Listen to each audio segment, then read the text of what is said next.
estás? Welcome to the Keeping It Real podcast with Sulma, the swearing therapist.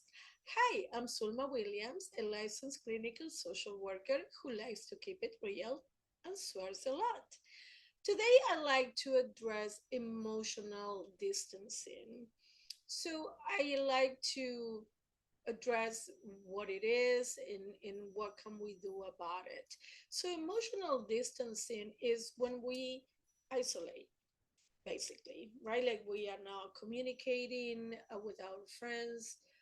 We are avoiding family members or gatherings, or just we need that time to recoup and recharge, and we don't have any emotional battery per se to be socializing or pretending that everything is okay, or just interacting with others.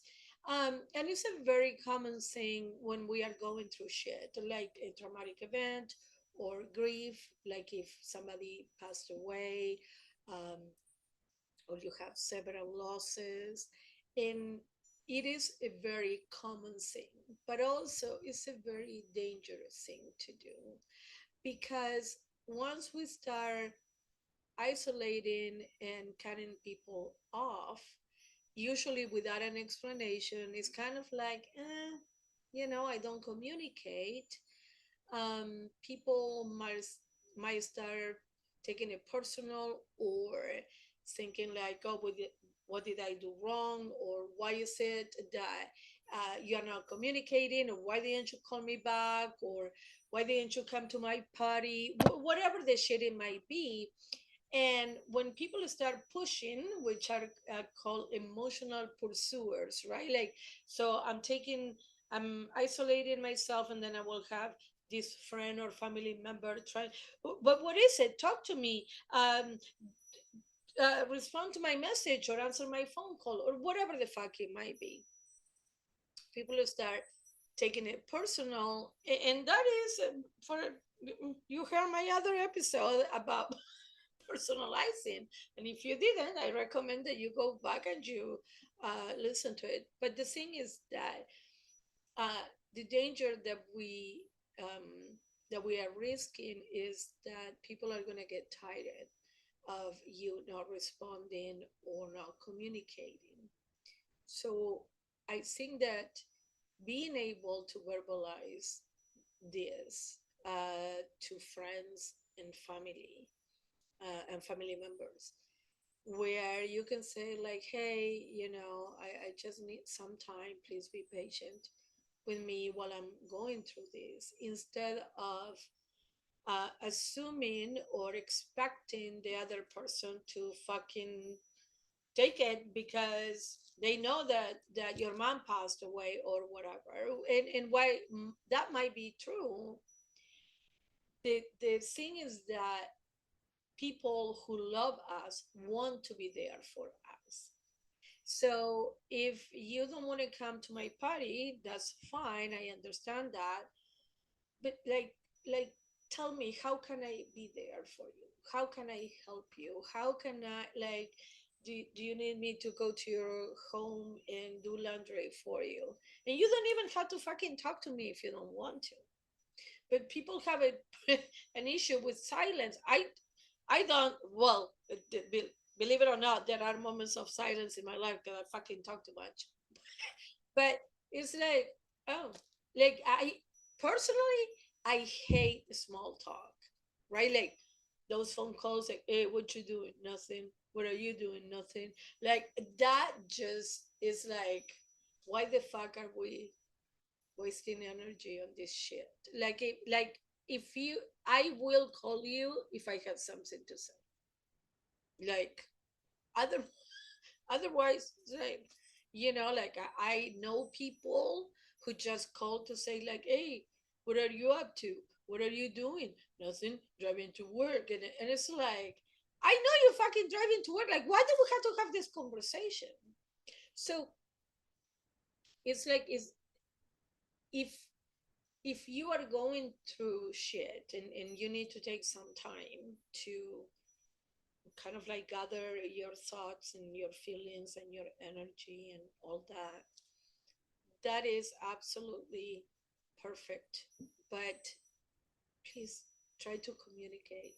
Um, you're gonna know that people are reaching out to you, and you can say like, "Hey, something simple as, hey, sorry, like you know, I will reach out when I'm ready. Has nothing to do with you. Something simple as that." And then if the other person doesn't respect that, right? Oh no, what's going on? No, tell me. Like, no, call me. No, let me go see you. Blah blah blah. Then set a stronger boundary. Like, no. What I need right now is to be alone. So while you are being alone, what can you do to help yourself through this crisis? And like, so one of course, I'm gonna say, like, find a therapist, right? Like, and you're like, bitch, you're not getting it. Like, I don't want to fucking talk about it, right? But remember, like, when you go to therapy, you're not just fucking venting.